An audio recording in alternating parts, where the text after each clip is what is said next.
Mendengar laporan kegagalan pasukannya menangkap Joko Temon, atau Bayu Samudro, sang raja hanya tersenyum tipis. Namun dalam hatinya, bayangan sosok anak itu menghampiri, berdiri tegak di hadapannya. Tak sadar, tawa sang raja meledak, suara yang menggema, menghentak gua tempat mereka bersembunyi. Anak buahnya panik, buru-buru membekap mulut sang raja, menyadari bahwa tawa itu bisa menarik malapetaka. Saat kesadarannya kembali, wajah sang raja berubah muram. Tangisnya pecah, air mata mengalir deras, membasahi lantai gua. Para pengikutnya pun ikut tenggelam dalam kesedihan, menangis dalam bisu. Dari kejauhan, Nyai Roro Kidul memperhatikan sang raja yang perkasa itu.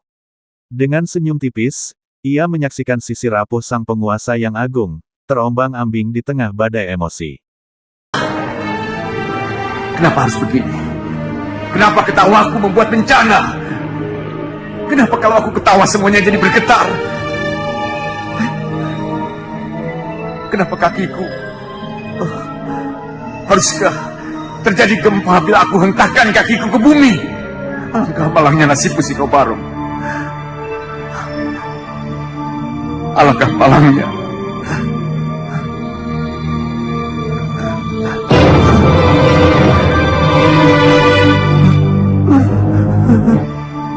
Alangkah malangnya.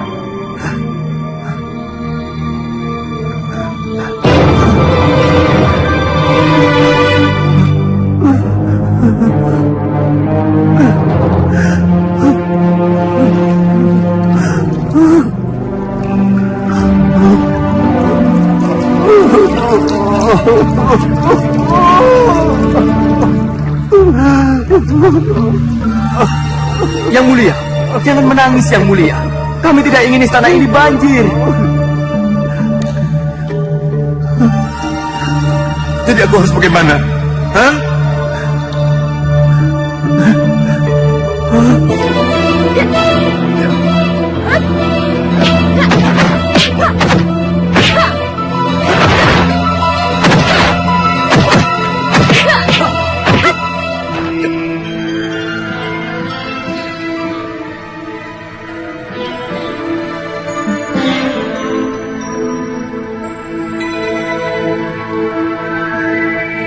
Aduh, rapinya putri cintaku.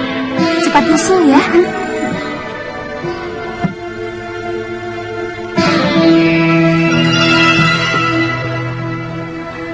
Samho?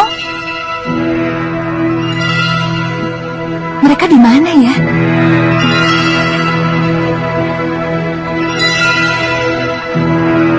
Amarwati?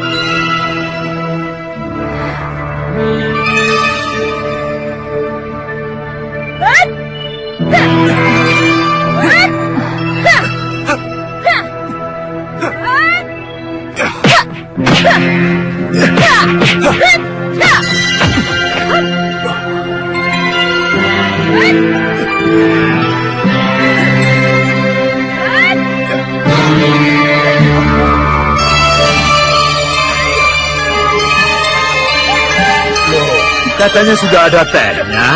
Mana? Katanya sudah di sini. Dibawa kemana ya? Kok dari kamarnya Ambarwati? Tadinya nyari Ambarwati, tapi... Kan latihan. Latihan?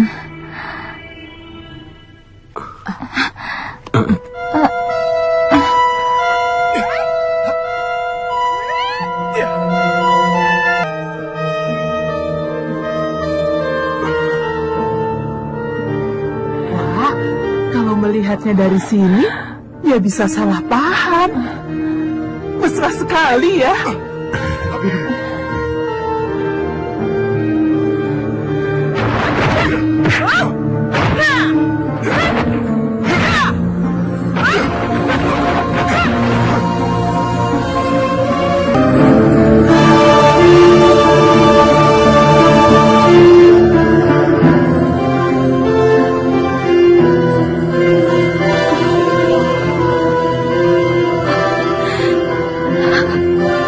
Yudo Turonggo.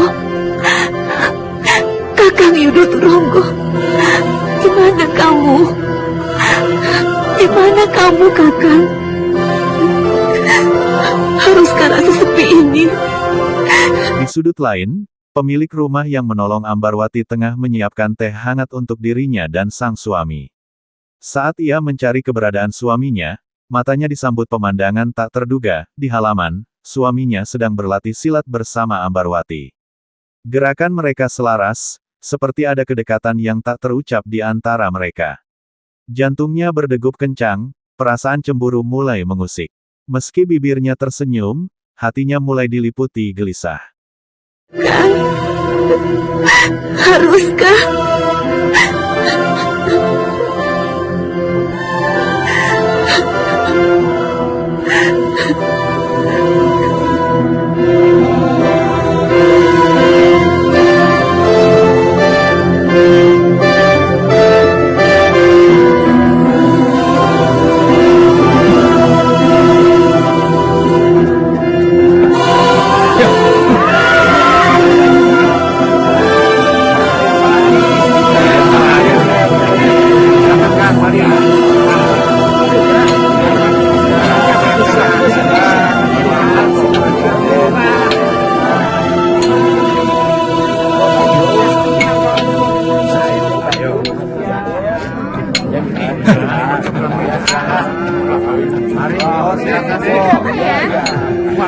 Ada yang bisa saya bantu Juragan Muda?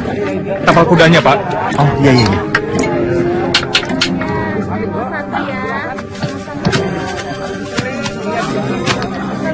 Sudah jalan terlalu jauh.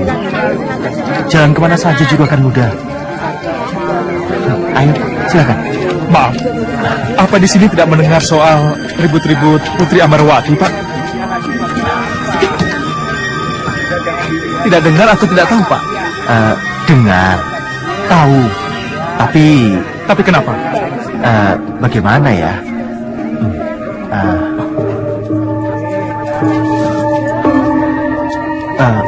Saya bicara dengan siapa ya? Jangan khawatir, Pak. Saya juga mungkin sama seperti Bapak, yang kasihan pada Putri Ambarwati. Lega saya. Kita sepaham. Menurut saya, dan banyak juga yang berpendapat seperti saya, Putri Ambarwati itu cuma... Malam itu, Ambarwati termenung, air matanya jatuh perlahan, diliputi rindu mendalam pada Yudo Turunggo yang seakan menyesakkan. Di tempat lain, Yudo juga gelisah, pikirannya terus menerawang, memikirkan Ambarwati. Namun, tanpa disadari, Nyai Roro Kidul mengawasi setiap langkahnya, seolah tahu ada takdir besar yang menantinya di ujung perjalanan. Dalam langkahnya, Yudo mendengar desas-desus tentang mayat hidup yang berkeliaran di malam gulita. Namun belum sempat ia bereaksi, sesosok makhluk dari kegelapan melompat menyerang. Sebelum Yudo dapat bertarung, Ratu Gendeng Permoni muncul dari bayang-bayang, meraih makhluk itu dan membawanya ke Setrogondo Mayit, untuk dijadikan prajurit baru dalam pasukannya. Korban fitnah. Bayangkan saja. Gustinggung, itu kan begitu. Selirnya banyak, ngedabrek, tumpuk undung. Lah, apa ya tidak cuma intrik tok yang ada di dalam kata menggungan. Maaf, ini cuma omongan kawulo alit, rakyat kecil biasa yang nggak tahu apa-apa. Bapak benar. Dan sudah sekian orang yang bicara begini pada... Lihat itu. Apa yang harus hamba perlihatkan, Kanjeng Ratu? Yudo Turonggo. Kelihatannya akan terjadi sesuatu dengan Yudo Turonggo. Sendiko dawuh Kanjeng Ratu.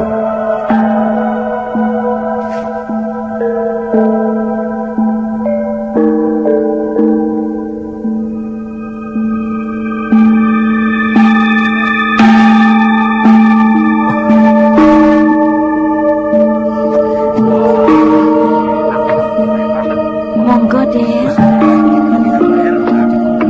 Ini, Den. Terima kasih. Kalau tiba-tiba mayat hidup itu ke sini, bagaimana? Iya, tidak akan ke sini. Sudah jangan bicara mayat hidup. Saya nanti tidak berani pulang. Lagi pula mayat hidupnya kan di Katumenggungan, jauh sekali dari sini. Mayat hidupnya bagaimana ini, Pak? Itu loh, sewaktu Katumenggungan gempar oleh arwah Nyi Wingit. Nah, katanya patok mayat hidup itu dicabut untuk mengalahkan Nyi Wingit. Bapak juga tahu tentang itu? Mana ada cerita tentang Katumenggungan yang tidak sampai ke sini. Kalau cuma cerita, boleh Pak. Tapi mayat hidupnya jangan sampai ke sini. Ih, serem.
Lagi-lagi Nyi Ratu Gedeng Permoni.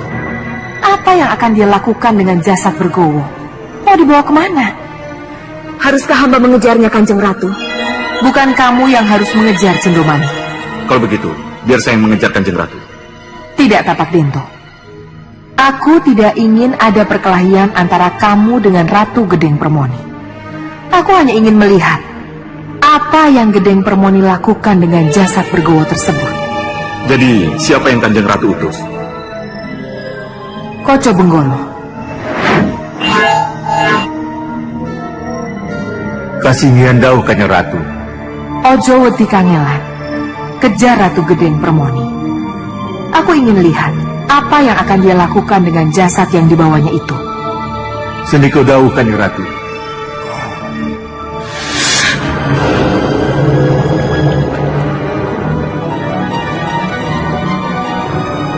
Maaf beribu maaf Kanjeng Ratu. Hamba tidak bisa masuk ke Setro Gondomayit. Tapi hamba tahu persis mayat Ki Bergowo jelas dibawa masuk sendiri oleh Nyi Gedeng Permoni ke penampungan mayat. Iya, itu berarti Ratu Gedeng Permoni masih tetap pada pendiriannya. Ia akan gunakan mayat-mayat hidup untuk menyerang manusia. Kamu pernah berhasil, Ratu Gedeng Permoni. Lain kali tidak akan terjadi lagi.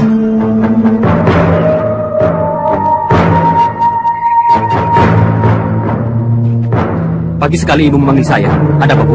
Semalam ibunda berhasil mendesak Romomu agar Ramandamu segera memerangi Jisikan.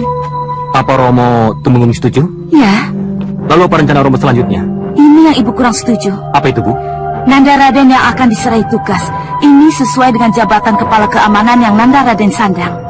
Seharusnya ibu langsung menolak penugasan ini, Bu. Tidak mungkin saya keluar dari sini, apalagi harus menyerang Seto Satrio. Kita harus tetap berada di dalam, Bu. Harus tetap di dalam Katumenggungan ini. Bagaimana bisa kita menguasai Katumenggungan ini kalau saya harus dikirim keluar, Bu? Ingat, Bu, hanya dengan bertahan kita bisa menang. Kita sudah berhasil mengusir Amarwati dan Yudo Turongo. Apa itu bukan diambang kemenangan namanya?